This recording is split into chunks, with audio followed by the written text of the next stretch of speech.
If you love classic cars and ever find yourself traveling through Central Texas, then there is one place you have got to see: Browne Auto Salvage.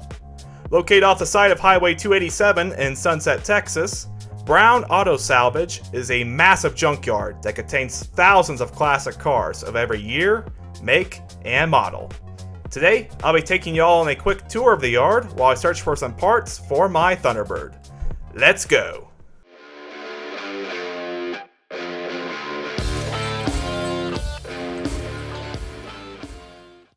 When you arrive at Browne's, you'll be greeted by row after row of classic cars, full of good parts, ready to find a new home. Before you can enter the yard though, you'll need to contact the owner of the yard, Trenton Browne, as this entire junkyard sits on his private property. Once you get permission, you'll be free to roam the yard and search for some rusty gold. On this particular trip, I was searching for some trim pieces for my 1963 Thunderbird, and after getting some directions on the whereabouts of these cars from Trenton, I was off on my way. A nice thing about this yard is that the rows of cars are nice and spread out.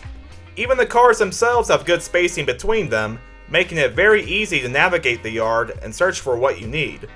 It's so spread out, in fact, that you can easily drive through the yard if you choose to do so, and since this yard contains about 3,000 cars, that would certainly be a good option. I wanted to make the most of my experience here, however, so I decided to walk through the yard despite the brutal Texas heat.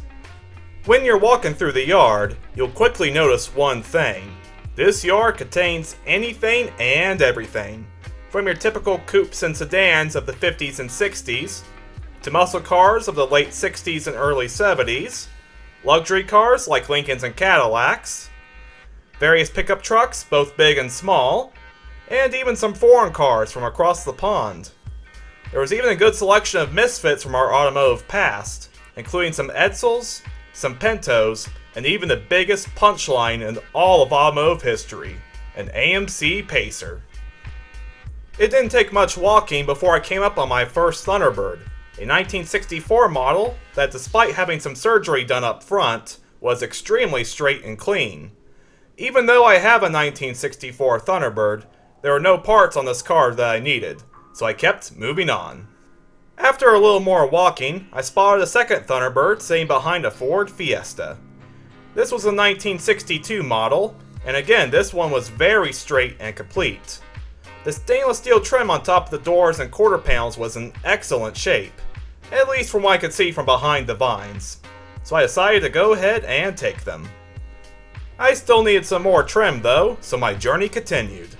Something amazing that struck me while traveling through the yard was that, even though a lot of these cars had surface rust and faded paint, almost all of them still had chrome and stainless steel that shined beautifully in the Texas sun, even after all these years of sitting more or less abandoned.